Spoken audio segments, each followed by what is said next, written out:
networks on this morning, and they said this is probably a rare opportunity to see McConnell smile. It is indeed a good morning for Senate Republicans. Over the course of the last, first last night and then this morning, I talked to Leader Pelosi.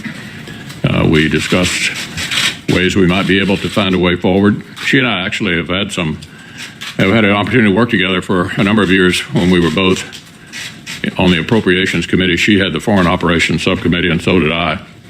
And so we're not unfamiliar with each other, and we'll probably have a lot more dealings with each other in the future. In looking at the race, I want to thank the President. He was extremely helpful to us in states where he is in excellent shape. He worked very hard and drew large crowds, and I think it clearly had a positive impact on the outcome. So with that, let me just throw it open and see what you'd like to talk about. Yes, ma'am. Leader McConnell, do you agree with the President's campaign rhetoric that the caravan is an invasion and that birthright citizenship should be dealt with at the presidential level? Yeah, I'll be happy to give you my own views on whatever you'd like to talk about, but I generally don't do a running commentary on the President's observations out on the campaign trail. Okay, yeah, so can you give me your views on those two issues? It's an interesting legal question that ultimately I assume would be solved in the courts. Yeah. The President said on the White House driveway last week that he would be willing to work with and compromise with Nancy Pelosi if she becomes the House Speaker. What do you believe are now the top legislative priorities with the divided rule?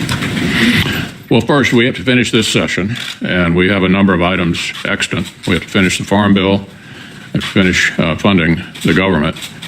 The one issue that Leader Pelosi and I discussed this morning is where there could be a possible bipartisan agreement would be something on infrastructure.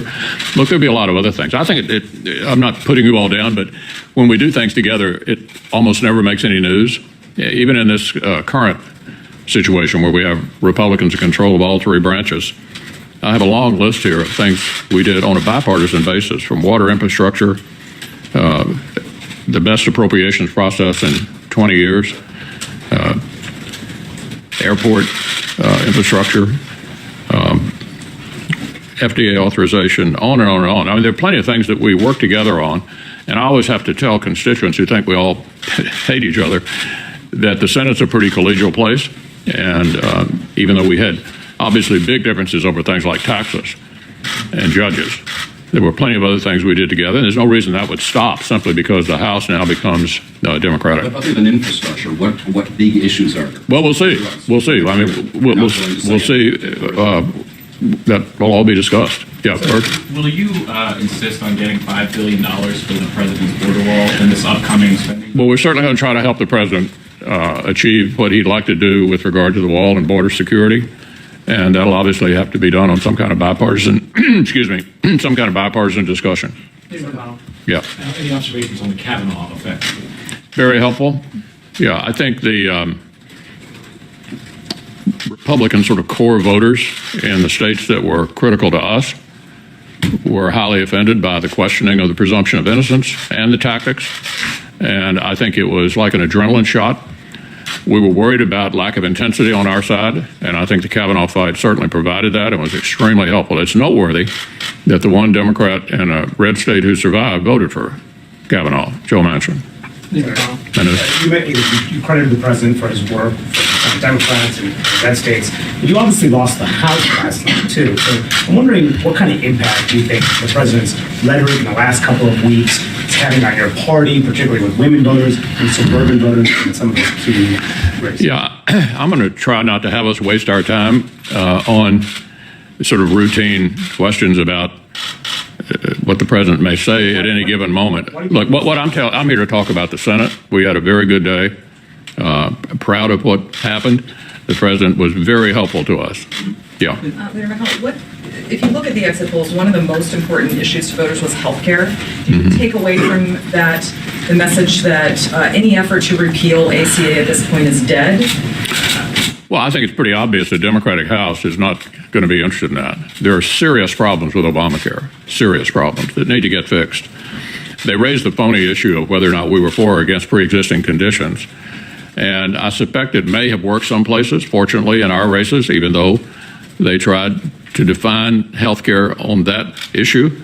I think all of our candidates who subsequently won were able to make clear to the voters that everybody we knew was in favor of covering pre-existing conditions, including the candidates like Hawley and Braun and others. So the rhetoric doesn't solve the problem, and there are serious problems with Obamacare, and I think we're going to have to obviously now try to address that on a bipartisan basis. Yeah. Both Leader Pelosi and the president talked about fighting high prescription drug prices. Do you think that that's something the Senate could work with Pelosi on? Yeah, I can't imagine that won't be on the agenda. Yeah. Is there anything that the Senate Republicans could or would do to help President Trump in the event that Democrats in the House attempt to seize his tax returns? I'm sorry, I'm having a hard time with you. What would Senate Republicans do in the event that the House Democrats try to obtain President Trump's tax records? Well, you know, the whole issue of presidential harassment is interesting. I remember when we tried it in the late 90s. We impeached President Clinton. His numbers went up and ours went down, and we underperformed in the next election. So the Democrats in the House will have to decide just how much presidential harassment they think is good strategy. I'm not so sure it'll work for them. Yeah. So just to go back to that, are you recommending that for House Democrats that the oversight that they have said that they're going to do might backfire on them? Or are you saying that? No, they're not interested in my recommendations. All I'm doing is making a historical observation that the business of presidential harassment, which we were deeply engaged in the late 90s, improved the president's approval rating and tanked ours. Thus, my observation is that might not be a smart strategy, but it's up to them to decide how they want to handle that. Senator McConnell. All the way in the back. Senator McConnell, is there anything that you're going to be doing in the coming months to increase the number of women who are being recruited on the Republican side to run for office? It's been a frustration. I think I've mentioned to you before that we've had plenty of women candidates. A lot of them have not won. Marsha Blackburn won. We're hopeful that Martha McSally will win. I'm going to be trying to convince one of our women, for example, to go on that Judiciary Committee, something I've tried and failed the last couple of Congresses. Yeah, I mean, we need to do a better job of recruiting women candidates and getting them elected. Hopefully, we'll have 2 new women Republican senators here shortly. Senator? Yeah. Talking about the House oversight that is likely to come, the president tweeted this morning saying that that if the House continues with their investigations, that we will likewise be forced to consider investigating them for all the leaks of classified information and much else at the Senate level to play at that game. Can you respond to that? What do you think? Well, I'd like to focus on finishing up this session. We've got work left to do, and we'll see what happens next year. Yeah. Have you had discussions with the president about any of that? I know you're trying to avoid that right now, but. Yeah. On this session, can you rule out a government shutdown? Yeah, hopefully that, well, you know, look, we need to work this out. We had the most successful appropriations process already in 20 years. 75% of the government got funded before the end of September. And we all know we need to work together here toward the end to finish that up. And we're going to do the best we can to try to achieve the president's priorities.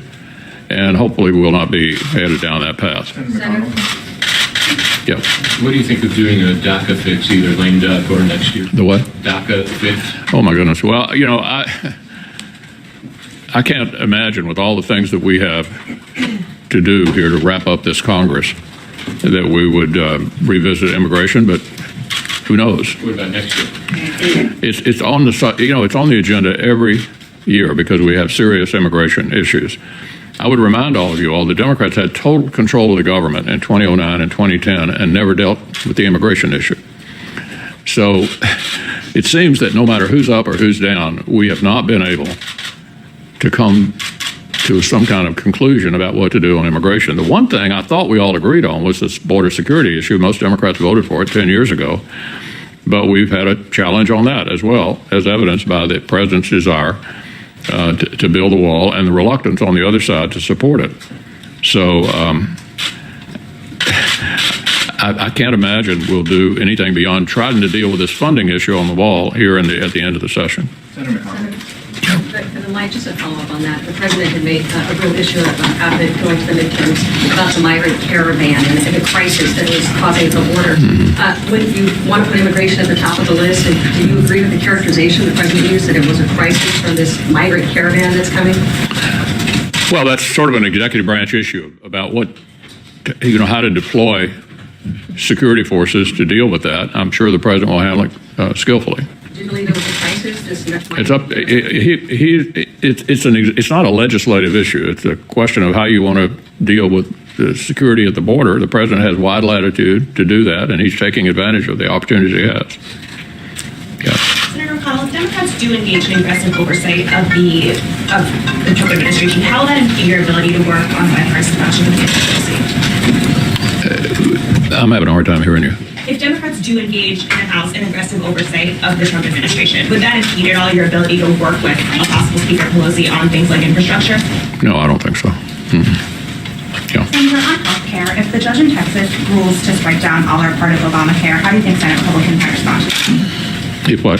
If the judge in Texas strikes down all or part of Obamacare? Well, look, the healthcare system is still a pretty big mess, and it's obviously now going to have to be addressed on a bipartisan basis because the Democrats will control the House.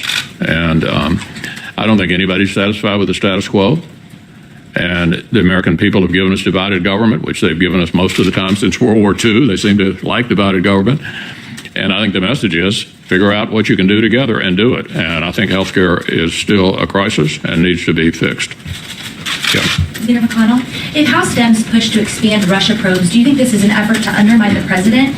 And is there potential to get out in front of the special counsel on this? Look, on the Senate side, the Senate Intelligence Committee has been looking at that issue.